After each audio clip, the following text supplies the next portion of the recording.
व्यर्थ में समय को नष्ट करवाना माया का कार्य है और अव्यर्थ कालत्वम ये भक्ति का स्वरूप है। समय को सार्थक भक्ति करती है और समय को निरर्थक माया करती है। माया में फंसा हुआ जीव निरर्थक कार्यों को करते हुए पूर्ण जीवन बर्बाद कर देता है और भक्ति का कृपा पात्र प्रत्येक क्रिया, प्रत्येक समय, प्रत्येक वस्तु सद में अर्पित करके वो सद स्वरूप हो जाता है। माया असत है, जड़ है, भ्रमात्मक है, दुखमय है। भक्ति सद है, महासुख प्रदान करने वाली है और प्रकाश स्वरूप है, इसलिए इसमें भ्रम हो ही नहीं सकता है। इससे भ्रम का नाश होता है। जो भक्त हैं, जो उपासक हैं, उनके लिए ये बात है। संसारी पुरुष तो प्रभु को कुछ मानते ही नहीं, कुछ मानते हैं तो केवल एक अपने सुख को पाने के लिए उनको साधन मात्र समझते हैं, साध्य प्रभु को नहीं समझते। हे प्रभु मेरा ऐसा कार्य हो जाए, तो प्रभु हुए साधन और सांसारिक कार्य हुआ साध्य, कोई खास बात नहीं हुई।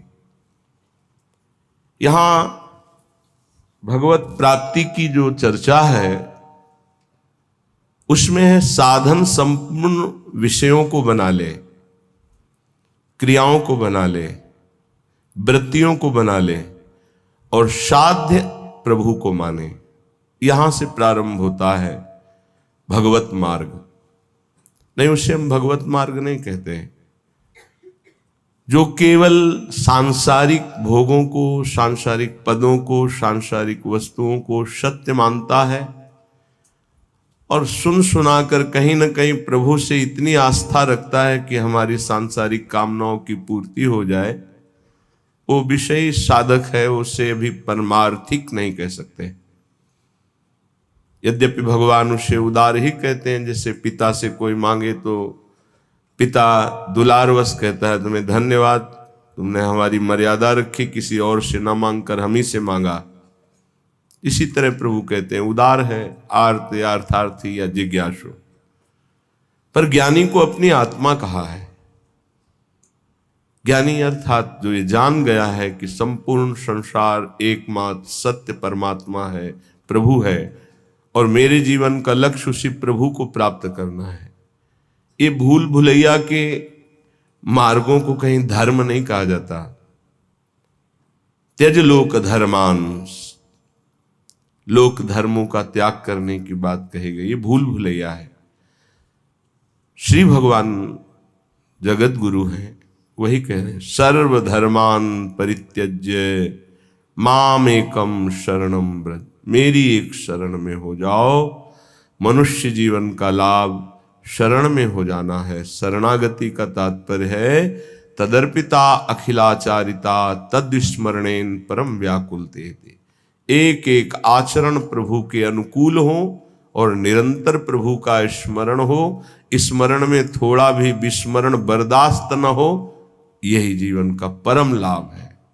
यही जीवन का परम लाभ। ये बड़े बड़े सिद्ध संतों की बात है। स्मरण हमारे जीवन की परम उपलब्धि है। निरंतर स्मरण ये सिद्धावस्था की तरफ पदार्पण हो रहा है। सिद्धावस्था आवागमन से मुक्त, प्रभु के नजदीक निरंतर सेवा, रूप रस, प्रेम रस, इसका रसास्वादन करते हुए अनंत काल तक महासुख में डूबना। श्रीपाद प्रबोधानंद जी महाराज कह रहे हैं, आप अपने द्वारा अपना नाश मत कीजिए। कोई किसी का नाश नहीं कर सकता, आप अपने द्वारा अपना नाश करते हैं।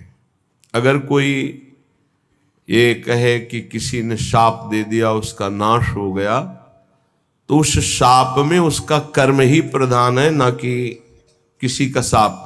उसका कर्म प्रधान है। कहीं भी शाप दिया गया हो तो हमें ये दिखाना कि वो निर्दोष है और उसको शाप दिया गया और शाप लागू होकर उसको नाश कर दिया, कहीं भी हमें बताना खोज के इतिहास में। मुनिन कह क्रोधो मुक्ति दातार, अगर संतों ने कभी किसी को दंड दिया है, साप रूपी दंड, तो सीधे भगवत प्राप्ति हुई उसकी। जैसे नलकूबर, मणिग्रीव, परम पावन भागीरथी अलकनंदा में, आकाशगंगा में अपवित्र दशा में थे। परम पावन धाराजू में कभी निर्वस्त्र स्नान करने के लिए नहीं कहा गया है, निषेध है, वो निर्वस्त्र थे। दूसरी बात, देवपुत्र होकर भी मदिरा पान किए हुए थे। कुबेर जी के पुत्र हैं, धनाध्यक्ष कुबेर। धन मद इतना बढ़ा कि परम पावन गंगा जी में भी खड़े होकर मदिरा पान करके ऐसे लौकिक विलासता। तो जे भी देवर्षि नारद जी गए तो अप्सराओं ने तो वस्त्र धारण करके उन चरणों में प्रणाम करके लज्जापूर्ण स्थिति में खड़ी हो गई, लेकिन वो निर्लज्ज मदिरा पान किए हुए ऐसे, ना कोई प्रणाम मुद्रा, ना कोई। तो उन्होंने कहा, तुम इतने बड़े महापुरुष के पुत्र होकर ऐसा आचरण करते हो, जाओ मैं तुम्हें शाप देता हूं, वृक्ष योनि को प्राप्त हो जाओ। बड़ा भयंकर शाप, तो बड़ा भयंकर। कहां कुबेर पुत्र और कहां जड़ वृक्ष योनि। पर कृपालु नारद जी ने कहा, वृक्ष तो बनोगे पर नंदालय के द्वार में वृक्ष बनोगे, और भगवान सर्वलोक महेश्वर जब अवतार लेंगे तब तुम अपने स्वरूप में आ जाओगे। क्या सौभाग्य मिला, ऐसे साधनहीन को योगी दुर्लभ वांछित वरदान मिल गया। प्रभु उस नारद जी की बात सत्य करने के लिए जब मैया ने ओखली में बांधा तो ओखली घसीटते हुए वहां पहुंचे और दोनों वृक्षों के बीच में फंसा के ऐसा झटका मारा, दोनों वृक्ष गिर पड़े और उनसे दिव्य पुरुष यही नलकूबर मणिगिरी प्रकट हुए और भगवान का दर्शन, भगवान के वचन, भगवान का स्पर्श प्राप्त किया। क्या ये शाप है? विचार करो, ये शाप नहीं, ये तो वरदान से भी श्रेष्ठ है। अगर कोई हमें शाप भी देता है तो हमारे कर्म का मार्जन होता है, हमारा कोई नाश नहीं कर सकता, हमारे कर्म ही हमको दंड देते हैं। इसलिए कह रहे, ना हंता ममते वृथा कुरु सखे, देहालय स्त्रियादिके छित्वा दुर्जर श्रृंखलम गुरुगिरा, ते मोह मात्रोदितम वृंदारण्यमुपेत्य शीघ्रमखिला, नंदैक साम्राज्य सत कंदम कंद फलादिवृत्तरनिशम, तन्नाथ लीलाम स्मर। ना हंता, हे भाई तुम्हें जो मानव देह मिली है इसका तुम नाश मत कर दो। ये नाश किया जाता है क्या? जो पराई माताओं बहनों की तरफ व्यभिचार वृत्ति, जो दूसरे की धन की तरफ अपहरण वृत्ति, भोगों को भोगने में सुख वृत्ति, देहाभिमान पुष्ट करने वाले पदों की लालसा, ये सब अपना एक तरह से पतन किया जाता है और इससे संसार में उन्नति मानी जाती है। उन्नति है इंद्रियों को शासन में रखना, मन को प्रभु में लगाना, यथालाभ संतोष स्थिति रखना, हर कर्तव्य को भगवान की सेवा समझना।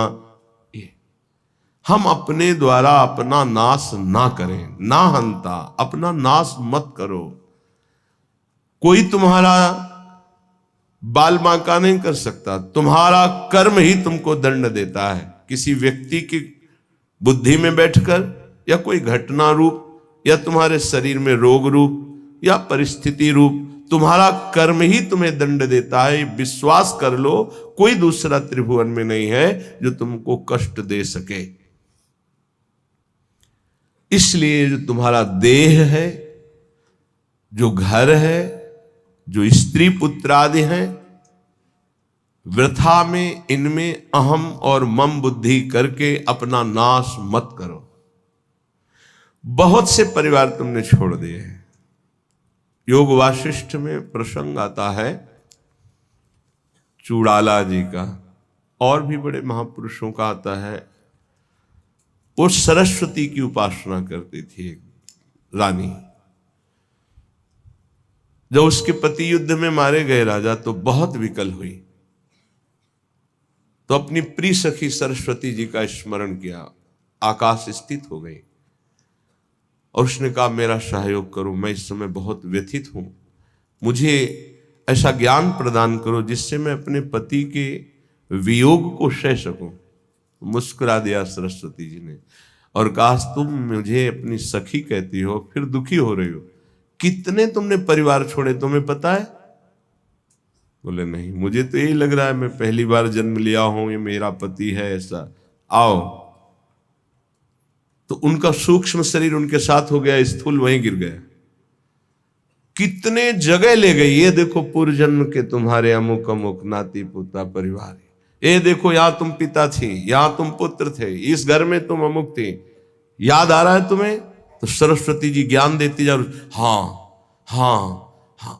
अब इनका कोई परिचय तुमसे है नहीं, ऐसे उस जीव का तुमसे कोई परिचय नहीं है, वो कुछ समय के लिए केवल तुम्हारा पति।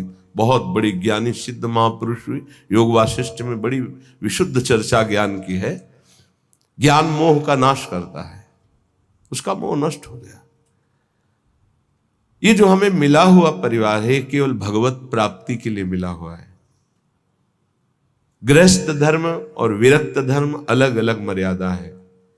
पत्नी पुत्र परिवार आदि की सेवा रूपी परम धर्म करके नाम जप करते हुए भगवत प्राप्ति करनी है। शरीरों में मोह नहीं करना है, आंतरिक बैठे हुए प्रभु से अपनापन करना है। यहां प्रभु से कोई मतलब नहीं, केवल शरीरों से प्यार किया जा रहा है, इसीलिए दुर्गति हो रही। वृथा में अपना नाश स्वयं मत करो। एक अहमता ममता ये जग में है दुखदाई, ये जब श्री जी की ओर लगे तो होत परम सुखदाई। इसलिए तात मात सुत दार देह में मति अरुझे मति मंदा। अय मतिमंद, तू अभी समझ नहीं पा रहा, तेरे समय को केवल नष्ट किया जा रहा है। ना तेरी कोई पत्नी, ना कोई पुत्र है, ना कोई तेरा कोई सगा संबंधी है। एक केवल माया का नाटक है। एक ही सच्चिदानंद विराजमान शरीरों में है, जिसे तू जान नहीं पा रहा, और शरीरों का अलग अलग अहमता ममता से संबंध करके पुनरपि जननम पुनरपि मरणम की व्यवस्था कर रहा है। हे भाई, यदि गुरुदेव के चरणों की आराधना करो और उनके वचनों को मान लो तो तुम्हारे मोह का नाश हो जाएगा। और जहां मोह नष्ट हुआ तो आप जो लिखा हुआ वही आपको अनुभव में आएगा। श्रीपाद कह रहे हैं छित्वा दुर्जर श्रृंखलम, ये बहुत कठिन श्रृंखला है जिसको कोई काट पावे। जैसे कोई हथकड़ी और बेड़ियों से जकड़ा हो तो कदम नहीं मार सकता, ऐसे ही मोह की बेड़ियों से, अहमता की हथकड़ियों से ऐसा जकड़ा हुआ जीव है कि सत्संग सुन रहा है, समझ में भी कुछ कुछ आ रहा है, पर फिर वो इतना बंधन है कि वो निकल नहीं पा रहा। इसीलिए गोपी जनों से कहा कि जिन बेड़ियों को काट पाना बड़े बड़े योगियों के लिए कठिन है, तुम उन बेड़ियों को काट कर केवल हमसे प्रेम करती हो, मैं तुम्हारा ऋणी हूं। भगवान श्री कृष्ण चंद्र जी ने इसीलिए बड़े बड़े परमहंस गोपी चरण रज की वंदना करते हैं, क्योंकि कहीं कोई राग नहीं है, न पति से, न पुत्र से, न घर से, केवल श्री कृष्ण अनुराग, मुरारी पादार्पित चित्त वृत्ति। छित्वा दुर्जर श्रृंखलम, ये हथकड़ी बेड़ी कैसे कटेंगी? तो कह रहे हैं गुरु गिराते मोह मात्रोदितम। गिरा वाणी, गुरुदेव की वाणी के अनुसार चलने से ही मोह का नाश हो सकता है, और कोई उपाय नहीं। बंदो गुरुपद कंज कृपा सिंधु नर रूप हरि महामोह तम पुंज जासु वचन रवि कर निकर। महामोह रूपी अंधकार का नाश करने के लिए गुरुदेव के वचन सूर्य के समान हैं। मोह मात्रोदितम, केवल मोह मात्र में तुम फंसे हुए हो, और इस मोह का नाश गुरुदेव के अक्षरशः वचनों के अनुसार चलने पर होता है। इन दुर्जर बेड़ियों को काट करके भगवत प्राप्ति कर लो। ना हंता, तुम अपने नाश करने वाले मत बनो। अन्य योनियों में तुम कोई भी साधना नहीं कर सकते, कुछ भी अपना कल्याण नहीं कर सकते हो। हे भाई, यदि तुम्हें मृत्यु लोक में बहुत साम्राज्य सुख मिल जाए तो भी वो केवल एक स्वप्न है। मृत्यु होने पर सब छूट जाएगा, फिर अन्य योनियों में जाना पड़ेगा। इसलिए शीघ्रातिशीघ्र वृंदावन आ जाओ, सत्संग सुनो, बिहारी जी राधा वल्लभ जी के दर्शन करो, रजरानी में बैठकर कुछ नाम जप करो और प्रार्थना करो धाम से, धामी श्यामा श्याम से, कि संसार के कार्य धर्म पूर्वक करते हुए आपका सदैव नाम जपते हुए जीवन की शाम हो जाए। बस मेरी जीवन की पूर्णता हो, आपके आज्ञानुसार कर्तव्य कर्म करते हुए, नाम जप करते हुए, आपका स्मरण करते हुए प्राण छूटे। बस चाहे जहां छूटेंगे प्राण, आप भगवत प्राप्त होंगे। यदि नाम जप चल रहा है और धर्म पूर्वक आचरण है तो तुम संसार से विजयी हो जाओगे। ना कुरु मिथ्या देह गेहाद्यपेक्षाम मृतिमखिल पुमर्थ भ्रंशिकाम विद्धि मूर्धनि चल चल सुहृदद्यैवाभिमुखे न वज्रादपि चहृदि कठोरः श्रील वृंदावनस्य। ना कुरु, मत कर, गंदे काम मत कर। तुम्हारी बुद्धि ऐसी मलिन हो जाएगी कि न शास्त्र वचन सुनाई देंगे, न संतों के वचन तुम्हें सुनाई देंगे। सुनते हुए भी तुम उनका उपहास करोगे, उनकी बात नहीं मानोगे, ऐसी गंदी बुद्धि हो जाएगी। सच्ची मानिए, भगवान की कितनी विशुद्ध कृपा होती है जब मानव देह मिलता है। उसमें भी परम कृपा होती जब सत्संग मिलता है। लेकिन मलिन आचरण होने के कारण हमारी इतनी गंदी बुद्धि है कि हम वहां कुछ लेने के लिए जो अवसर मिलता है, सतवचन, सतमार्ग, सद्भाव, उनको तो छोड़ते हैं और दोष दर्शन, उपहास, निंदा आदि करके अपना सर्वनाश कर देते। ना कुरु, मत कर, ऐसा मत कर। श्रीपाद कह रहे मिथ्या देह गेहाद अपेक्षाम, इस शरीर के भोगों की अपेक्षा मत कर। ये कोई सुख नहीं है, चाहे जितना कोई भोग ले, तृप्ति आज तक नहीं हुई, वही नवीन आशा। मृतिमखिल पुमर्थ भ्रंशिकाम विद्धि मूर्धनि, ये तुम्हारे समस्त पुरुषार्थों का नाश करने वाले हैं। तुम्हारा शरीर, तुम्हारी भोग इच्छा, तुम्हारे भोग संबंध, ये सब तुम्हारा नाश करने वाले, तुम्हें समझ में नहीं आ रहा। मृत्यु तुम्हारे सिर पर खड़ी है। मृत्युमखिल पुमर्था भ्रंशिकाम विद्धि मूर्धनि, तुम्हारी बुद्धि को भ्रष्ट कर दिया इस मोह ने, संसार की सुख बुद्धि ने, और मृत्यु तुम्हारे सर पर खड़ी केवल समय का इंतजार कर रही। हे बंधो, आज ही इस बात को समझ लो। देखो, इतना विचित्र माया का जाल है। एक ऋषि है, तपस्या परायण जंगल में है। इतने कामासक्त होते हैं कि दिन में वो सहवास करना चाहते हैं, तो उन्होंने मृग और मृगी रूप धारण कर लिया तपोबल से, और सहवास कर रहे थे। महाराज पांडु ने देखा कि ये मृग है, तत्काल बाण संधान किया, मारा। एक ही बाण में दोनों बिंध गए। नजदीक गए तो दोनों ऋषि, एक ऋषि पत्नी और एक ऋषि, दोनों हाय मच गया। अरे ऐसा कैसे अपराध हो गया, ब्रह्म ऋषि का वध कैसे हो गया। तो उन्होंने बताया कि दिन में पशुतापूर्ण जो व्यवहार है, मैं ऋषि होकर नहीं कर सकता था, पर मैं कामांध हो गया, इसलिए पशु रूप धारण किया, मृग रूप। और तुमने बिना विचारे, तो उनका राजाओं का कार्य है मृग का वध करना। जो ऐसे मृग हैं जिनसे हमारे सेवा में जो जन हैं, जो प्रजा हैं, उनको रोग होने की संभावना हो तो हम शिकार उन्हीं का खेलते हैं।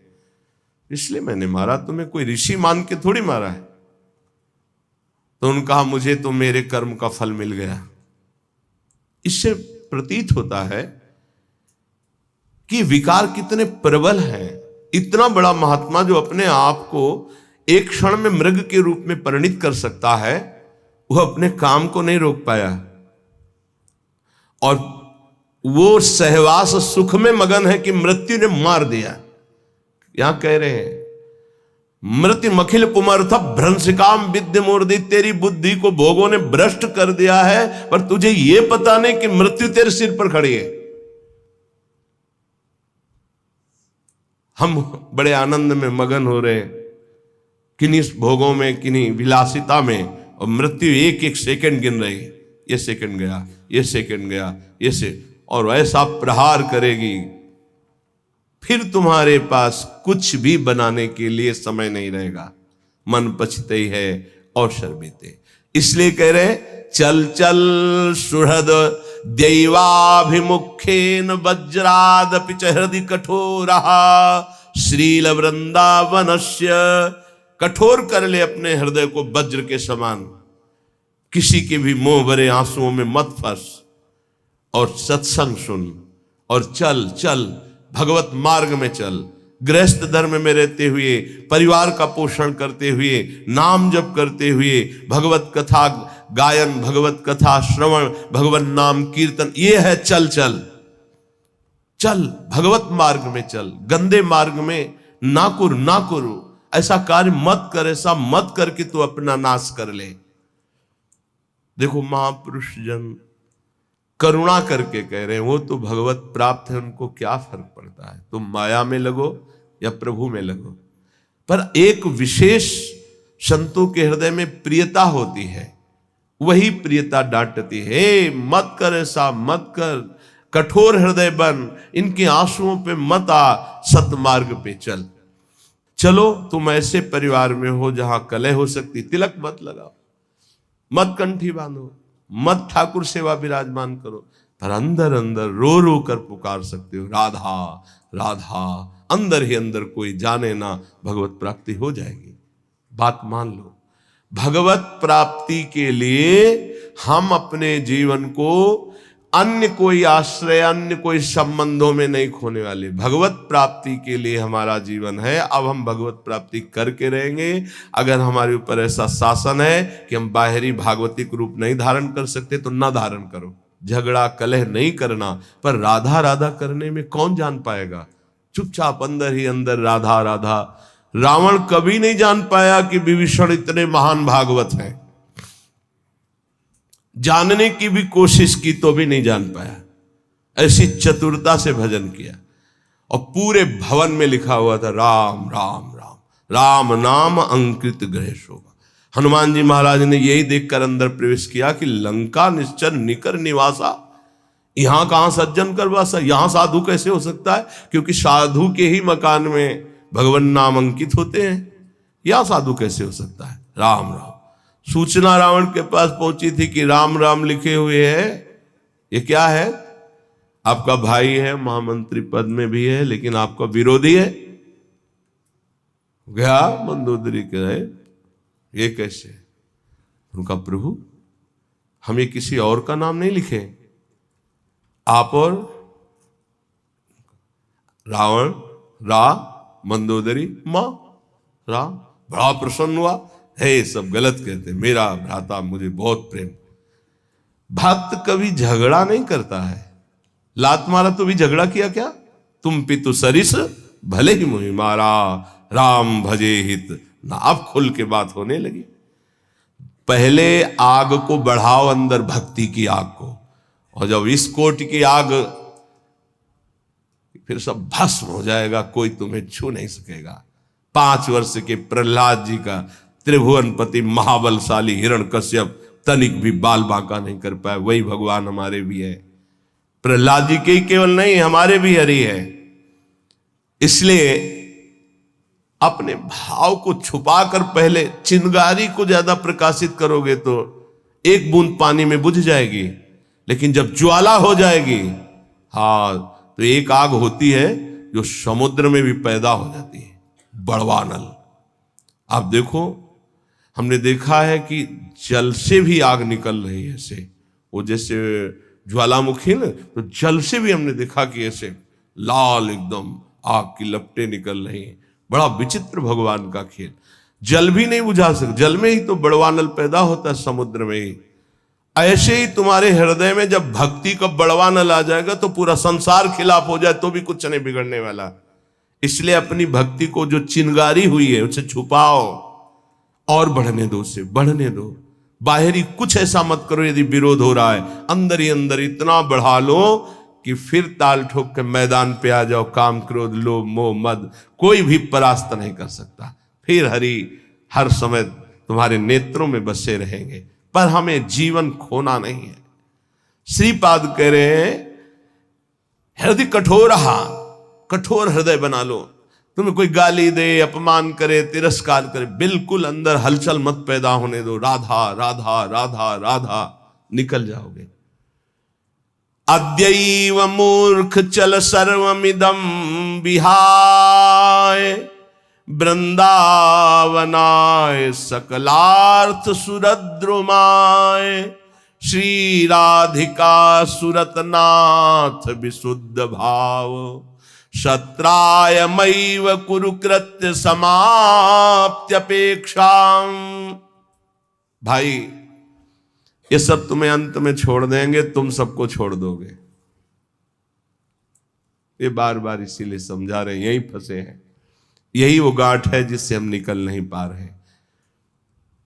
सुत बनिता दिजान स्वारथ रत, ना करुणे सभी ते, अंत ही तो ही तजेंगे पामर, तू न तजे अब ही ते, मन पछतई है अवसर बीते। आज तो राधा राधा बोलने लायक हो, ऐसे ऐसे रोग हैं, ऐसी समस्याएं हैं, ऐसी प्रतिकूलता है कि बोलने का अवसर नहीं मिलेगा। ध्यान रखना, पछताना ही हाथ लगेगा। आज शरीर स्वस्थ है, बुद्धि काम कर रही, भगवान की कृपा से वृंदावन में बैठ के सत्संग सुन रहे हो, जैसे बने वैसे मनोरंजन को मारो। मनोरंजन से ही बड़े भयानक भयानक पाप हो रहे हैं। केवल मनोरंजन, मनोरंजन से हिंसा हो रही, मनोरंजन से व्यभिचार हो रहा है, मनोरंजन से ही बड़े बड़े महापाप हो रहे हैं। मारो इस मन की वृत्ति को जो पापात्मक भाव में हमें लगाए हुए, जो हमें पापात्मा बना रही है, जो हमें भगवत प्राप्ति से विमुख मार्ग में आगे बढ़ाते चली जा रही है। श्रीपाद कह रहे, अद्यैव मूर्ख चल सर्वमिदं विहाय। इसी क्षण से, अय मूर्ख, जिधर तू जा रहा है बहुत ही खतरनाक मार्ग है, भोगना पड़ेगा। ऐसी ऐसी परिस्थितियां जीवों की जब देखते हैं ना, तो लगता है कितना कष्ट पा रहे हैं जीव, कितना कष्ट पा रहे हैं। आप लोग प्रमाद में हैं, इसलिए आपको नहीं। यहां किसी भी कष्ट को देखा जाता है तो तत्काल उसमें तन्मयता की जाती है, तो पूरा कष्ट अनुभव होता है। अरे कितना भयानक पीड़ा इस जीव को हो रही है, कोई उपाय नहीं, केवल मृत्यु ही मृत्यु। वो सड़ रहा है, कोई औषधि का। जंगलों में ऐसे कितने जीव हैं जिनके विचित्र कष्ट जागृत हो गए, कोई औषधि नहीं, कोई खान पान की व्यवस्था नहीं। अब वो जब तक मरेगा नहीं, वो उठ के नहीं चल सकता, कीड़े खा रहे, पड़ा है जिंदा, जिंदा पड़ा है, सड़ रहा है। कौन है ये? हम ही हैं। हमारे कर्म बिगड़ गए तो ऐसे जीव बन गए, ऐसे ऐसे भोगे।